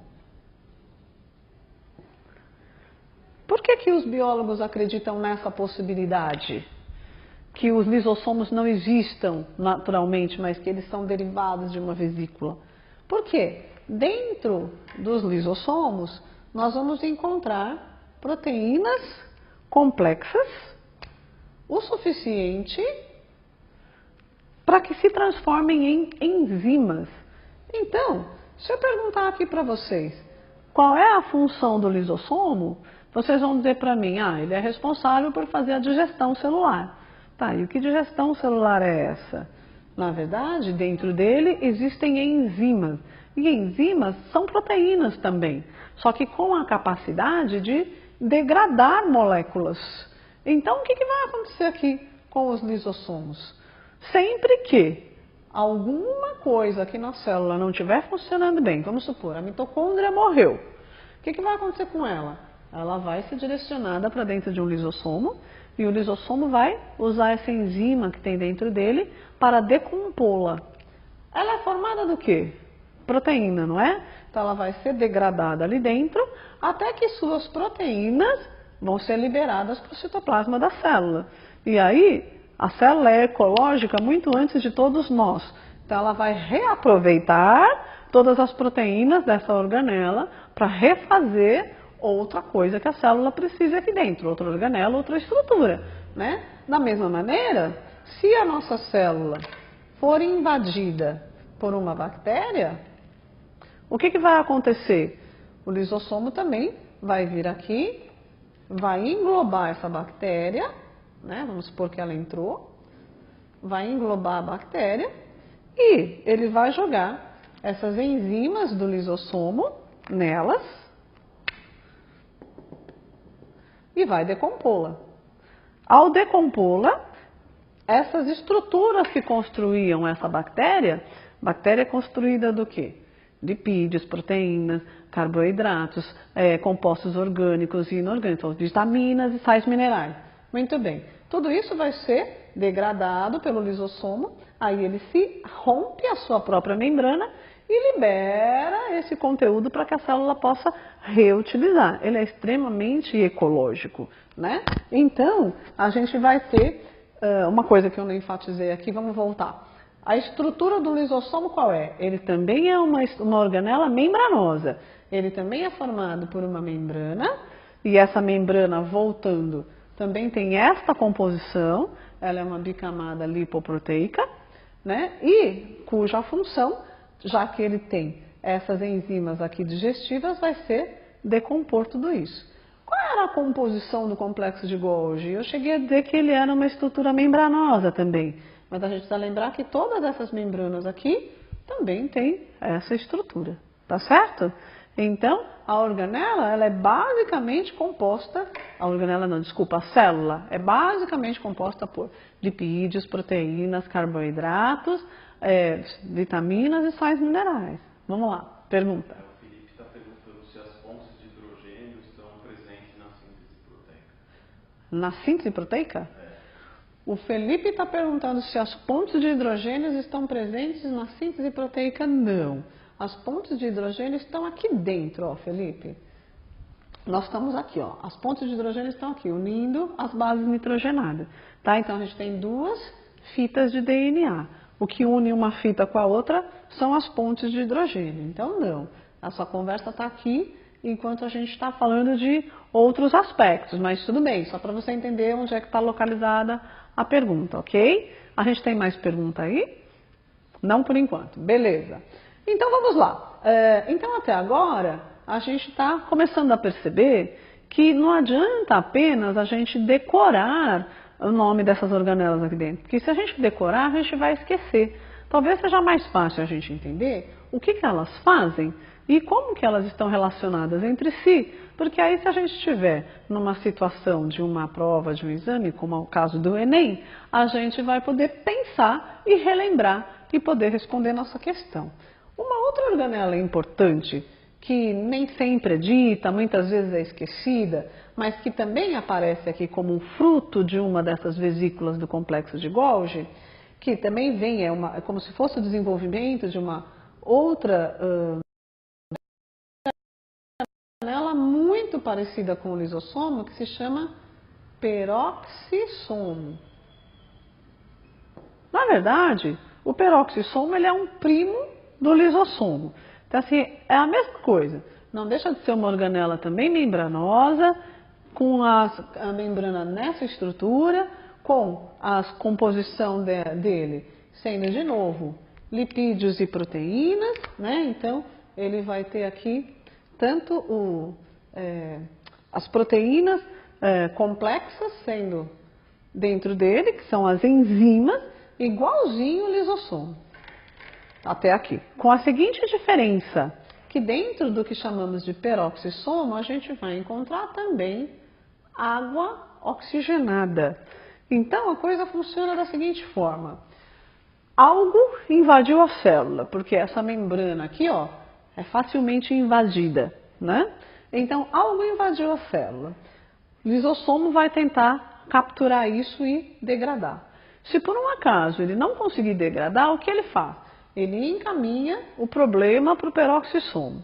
Aí o peroxissomo, com sua poderosa água oxigenada, tenta degradar aquilo. Conseguiu, ele também se abre em sua membrana e disponibiliza todo o produto para que a célula possa reaproveitar. Mas vamos imaginar, assim como alguém me perguntou sobre o álcool, mas espera aí, vamos segurar aqui um pouquinho para ver a pergunta. O Daniel está perguntando se a bactéria chegar a alcançar o núcleo da célula, ela morre? Boa pergunta. A pergunta do Daniel é, se a bactéria chegar a alcançar o núcleo da célula, ela morre? A célula, bom, se a bactéria chegar a alcançar aqui, causar um estrago e desorganizar todo o núcleo da célula, sim, a célula vai morrer, né? Aliás, isso é uma coisa que a gente também pode lembrar aqui, como o núcleo protege o material genético, né? Então, a gente tem uma barreira, que é a membrana plasmática por fora, todas as organelas no citoplasma, uma outra proteção ao material genético, que é a membrana nuclear, e ele, vamos lembrar que também está protegido por proteínas aqui dentro, né? Mas, se por um acaso a bactéria conseguir atravessar tudo isso, é possível que ela morra sim, porque ela vai perder a sua capacidade de expor o seu DNA para refazer suas proteínas, então ela não vai conseguir sobreviver. Mas é muito mais provável que as nossas células coloquem os lisossomos para capturar as bactérias antes delas chegarem aqui, né? Então a gente tem mecanismos de defesa que são importantes, né? Então é muito difícil que a gente tenha um ataque bacteriano que vai ser capaz de destruir muitas células em seu núcleo, né? E quando isso acontece, aí sim a gente vai ter doenças mais graves que infelizmente podem levar as pessoas à morte, né? Mas em geral, as células têm mecanismo para impedir que a bactéria chegue até esse núcleo, né? Mas boa essa pergunta, eu gostei. Muito bem, do mesmo jeito que alguém me perguntou sobre álcool hoje, são muitas perguntas, não estou lembrando quem foi, vamos considerar aqui, se essa célula, por um acaso, for uma célula de um indivíduo fumante, né? E vamos imaginar que então essa célula agora, ela está morando nos pulmões de uma pessoa fumante. Essa é uma célula pulmonar, ok? Bom, o que está acontecendo? Então o cigarro está entrando todo dia. Cigarro entra, bom, entrou pelo ar, do ar, assim como o oxigênio, né? Essa nicotina, esse alcatrão, todos esses produtos prejudiciais do cigarro, ele entrou pelo pulmão, vai também passar para os vasos sanguíneos. Chegando nos vasos sanguíneos do próprio pulmão, principalmente, que são o primeiro órgão que está em contato com tudo isso, né? A gente vai ter que essas substâncias todas entram para dentro da célula. Muito bem, chegando aqui um monte de substâncias que não são particulares da célula, o que ela vai entender? Ela vai querer ficar boiando aqui essas substâncias? Não. Quem é que entra em ação? Lisossomo. Lisossomo vai identificar tudo isso e vai começar a englobar, né? Ele vai englobar a nicotina, o alcatrão, vai englobando isso daí. Aí ele vai falar, mas não é orgânico. O lisossomo, com a sua poderosa enzima, só consegue degradar o que é orgânico. Como ele não consegue degradar, o que ele faz? Ele passa a confusão para o peroxissomo. Fala, cara, já que você tem água oxigenada aí, resolve esse negócio porque eu não estou conseguindo. E aí então ele passa para o peroxissomo vai com sua potente água oxigenada e também não consegue degradar isso. E o que acontece? O que ele faz? Entra em desespero, né? Chama o presidente? Não, ele vai fazer o quê? Ele vai fazer um isolamento como se fosse lixo tóxico. Então ele vai passar uma faixa e vai fazer aquele desenho de caveirinha assim, lixo tóxico, ninguém mexe. Então ele se isola e ele vai ficar fechado. Esse peroxissomo vai isolar toda aquela substância prejudicial à célula num cantinho, tá certo? Bom, e aí fechou, encheu isso aqui, tá tóxico, não mexe o resto da célula, funciona normalmente, tá? Então, se a pessoa fumou um pouquinho, aconteceu isso, tudo bem. Às vezes a gente está andando na rua, entra em contato com monóxido de carbono, vários outros poluentes. As nossas células resolvem desse jeito, com os peroxissomos. Agora imagina que se trata do indivíduo que está fumando a vida inteira e que então haja peroxissomo, não? Porque é aí que quanto mais entra, mais peroxissomos vão precisar isolar essas áreas, né? Então vai tendo um acúmulo de peroxissomo tentando isolar essas substâncias, de modo que a célula vai acabar ficando tomada por todos eles. E aí não haverá mais espaço para que a célula consiga fazer suas outras funções. E aí sim a gente vai ter, na visão macroscópica da peça anatômica do pulmão, você vai ver ele todo preto. Por quê? Porque ele vai ter depósitos dessa nicotina toda. Muito bem, e na verdade, se a gente fosse olhar microscopicamente, a gente veria o quê? Que essas células pulmonares estão lotadas de peroxissomos tentando segurar tudo isso e que o resto das organelas ficam sem espaço para funcionar, né? Então, por isso que é tão letal para ela, né? É isso que nós estamos falando de célula pulmonar, mas todas as células do nosso corpo também vão receber essas substâncias tóxicas, porque afinal cai na corrente sanguínea. Assim como oxigênio e nutrientes, tá certo? Muito bem. Que mais organela está faltando aqui para a gente, então? Vamos lá. Mitocôndria, ribossomo, retículo endoplasmático rugoso. Falta retículo endoplasmático liso, não é isso? Então vamos lá. Faltando pouco agora, minha gente. Então, o retículo endoplasmático liso, eu vou desenhar eles aqui, ó. Então, vou desenhar 1, 2, vai. 3 retículos endoplasmáticos lisos. Muito bem. O retículo endoplasmático liso, agora, ele tem um papo diferente. O negócio desse cara é lipídio. Bom, retículo endoplasmático liso também é uma organela membranosa, né? Então, ele também vai ser constituído por membranas. E a membrana dele também é uma bicamada lipoproteica, né? E então, ele vai ser sacos achatados com membranas. Perfeito. Qual a diferença do retículo endoplasmático liso para o rugoso? O fato dele não ter ribossomos. Se ele não tem ribossomos, ele não sintetiza proteínas. O que ele sintetiza? Lipídio. Então, qual é o grande barato dele? Lipídio nas nossas células, minha gente, é o seguinte: a gente adquire a maioria da dieta. Então, comemos um alimento gorduroso, essa gordura vai entrar na célula e ela vai ser armazenada dentro do retículo endoplasmático liso. Tá? Muito bem. Acontece que a gente também produz alguns lipídios importantes. Então, por exemplo, os famosos esteroides anabolizantes, né, que algumas pessoas, alguns rapazes gostam de fazer uso para ficar bonitão, fortão, né? Os esteroides anabolizantes, eles são produzidos dentro dos retículos endoplasmáticos lisos, né? E esses esteroides, eles são naturais do corpo humano e eles são responsáveis pelas características que vão compor o corpo masculino mesmo, né?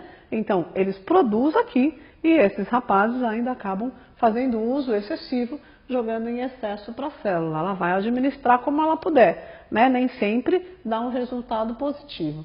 Mas então, colesterol também, né? Colesterol também é um outro tipo de lipídio que é produzido dentro do retículo endoplasmático liso. Então, também não é incomum vocês verem pessoas que são magríssimas dizendo que está com problema com o colesterol elevado.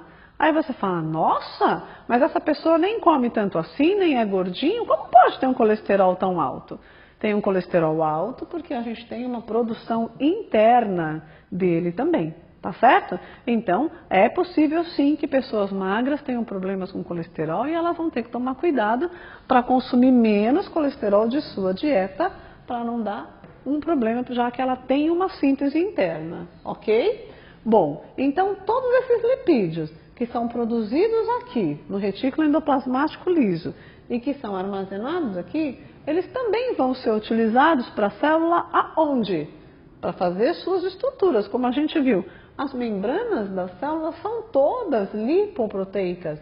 Então, todas as proteínas que nós estamos produzindo no ribossomo, no retículo endoplasmático rugoso, no complexo de Golgi, e os lipídios que nós estamos produzindo aqui, vão formar a própria estrutura da célula, né? Então, é essa a visão que eu quero que vocês tenham, que a célula tem receita para fazer suas próprias proteínas e que ela é capaz de produzir os seus próprios lipídios e, portanto, ela se monta. E se monta de acordo com o que a gente também traz da nossa dieta. Se a dieta é saudável, você vai montar células mais saudáveis. Se a dieta não é saudável, você vai dar trabalho para ela se manter saudável, porque o objetivo da célula é se manter saudável.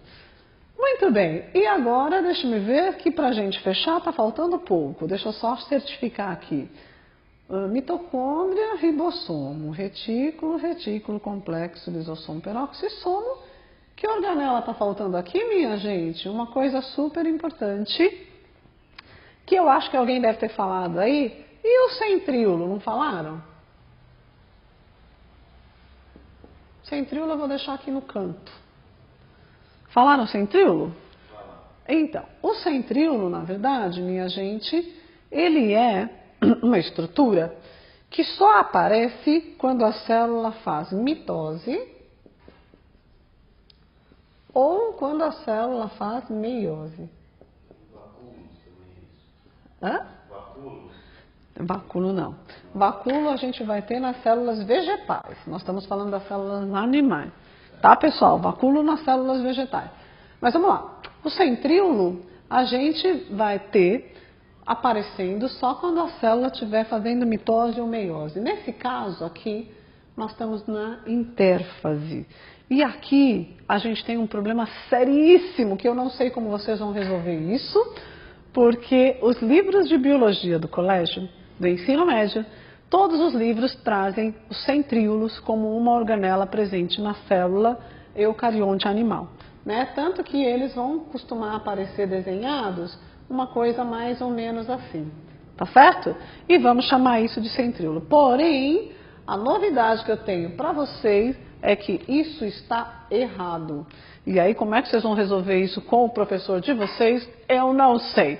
E muito menos com o Enem. Mas o fato é que não existe centríolos na célula interfásica. Os centríolos só vão aparecer quando a célula fizer mitose e meiose, porque a função deles qual é? Justamente separar os cromossomos, para que não vá cromossomos a mais nem a menos para as células filhas. Então, essa célula está separando cromossomos nesse momento? Não. Centríolo tem função nesse momento? Não. Então, o que acontece com o centríolo? Ele existe de uma outra forma, organizado de uma outra maneira.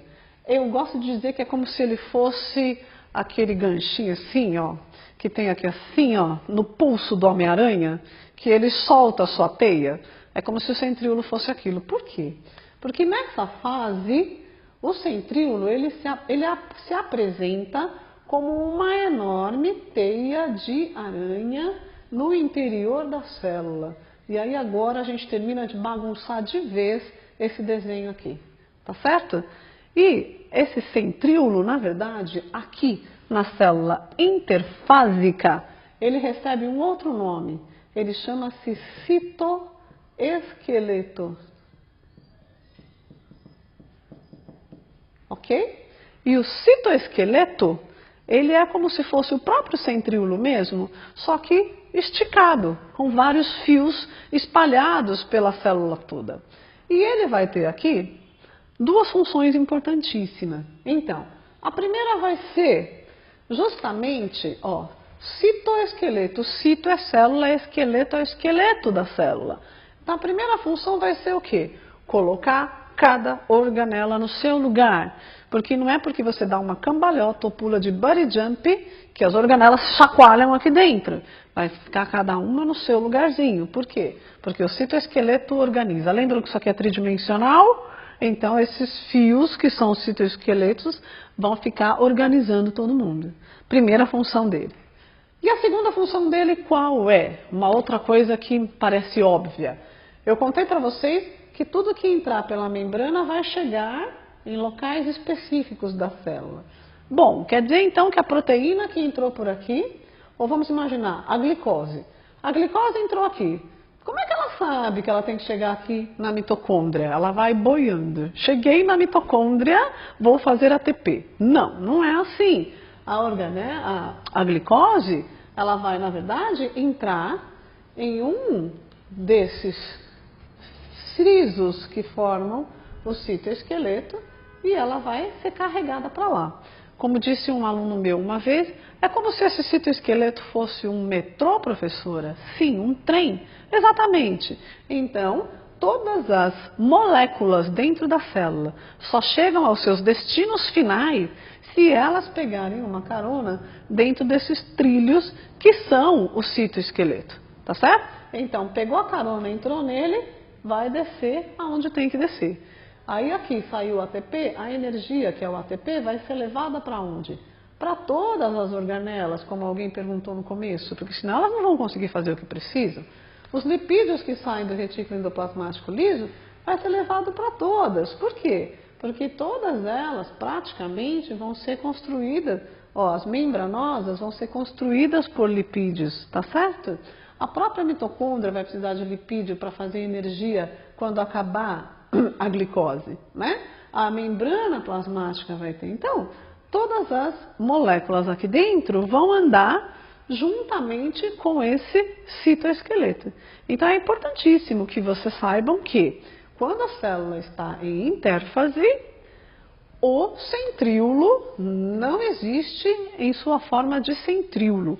Ele existe na forma de citoesqueleto. E o citoesqueleto, quando a célula vai fazer mitose ou meiose, é como se, como eu disse, é como se o Homem-Aranha recolhesse sua teia toda e formasse a estrutura do centríolo aqui para poder separar os cromossomos na mitose e na meiose. Tá certo, pessoal? A gente tem mais alguma dúvida? Porque, na verdade, a gente está encerrando o conteúdo da nossa aula por aqui hoje. Então, só quero saber se tem mais alguma dúvida ou se a gente vai se encontrar depois. Vamos ver. O Daniel está perguntando quando uma célula morre, como surge outra célula. Como que? Como surge uma outra célula? Quando uma morre... Boa pergunta do Daniel. Quando uma célula morre, como surge outra célula? Vamos fazer, é uma boa observação essa do Daniel. Vamos lembrar o seguinte, que uma célula nossa nunca está sozinha, certo? As nossas células no nosso corpo sempre vão fazer tecidos, então elas estão sempre com vizinhas, uma do lado da outra, uma embaixo da outra, certo? E aí, então, e uma atrás da outra. Então, o que vai acontecer? Essas células sempre vão ter uma célula vizinha. Então, se essa célula morrer, a vizinha dela, ou a de trás, ou a da frente, ou a de cima, sabe que ela morreu. Então, essas vizinhas, elas vão imediatamente se reorganizar da intérfase para fazer uma mitose, como a gente viu na outra aula. E aí, ela vai duplicar os seus cromossomos, seu material genético, e vai se separar em duas células filhas e vai repor essa que morreu. Ok?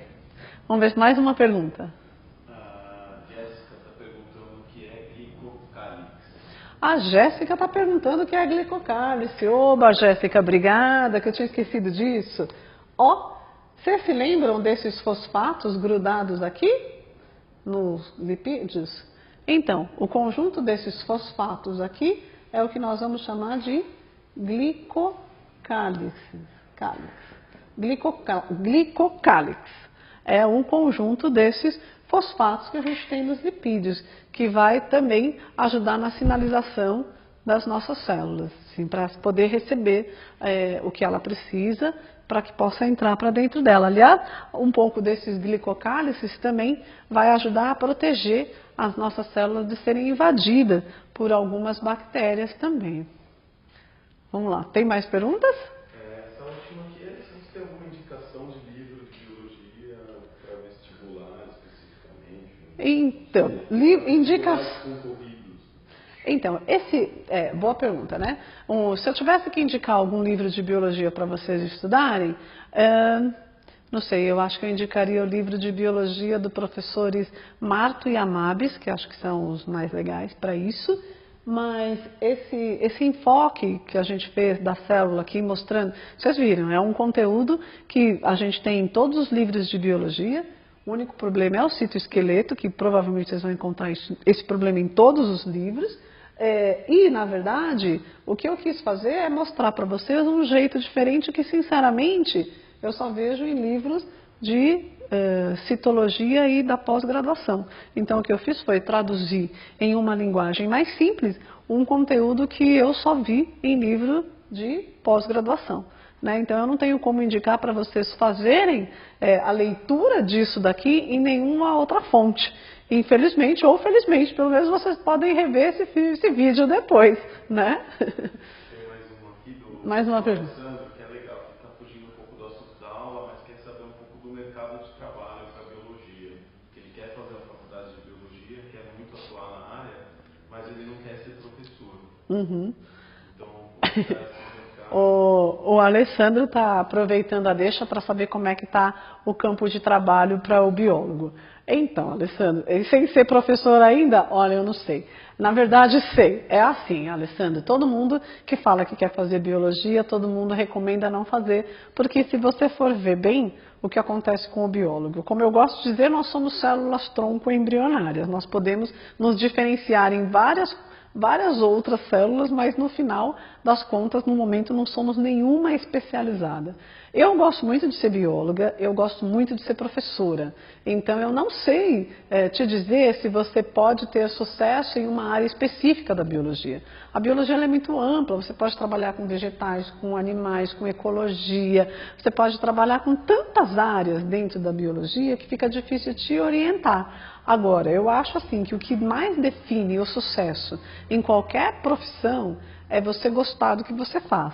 Então, se você ama a biologia, se você gosta disso, se você sente que tem uma área que você pode se dar bem, de repente você pode ser um ornitólogo super bem sucedido que vai analisar as aves num concurso que a Petrobras estava fazendo outro dia. Então, de repente, pode ser justamente o seu caminho, né? Então, eu não sei, eu sou suspeita para dizer porque eu adoro ser bióloga, né? Então, assim, existem vários mercados, é possível trabalhar em vários lugares. E eu acho que você tem que fazer o que você gosta, que aí o seu destino te leva a um sucesso e a um lugar bom para você trabalhar. Acho que é isso, né, pessoal? Então, nós vamos ficando por aqui hoje. Continuem mandando perguntas. Quem ainda tiver dúvidas, a gente vai procurar responder, mesmo depois que acabar aqui essa transmissão. E aguardem, porque em breve vocês deverão ter outras aulas sobre outros temas. E, assim que possível, estaremos de volta aqui com mais outros assuntos aqui mesmo da própria Sessão da Natureza. Um abraço, pessoal. Foi ótimo estar com vocês. Até a próxima.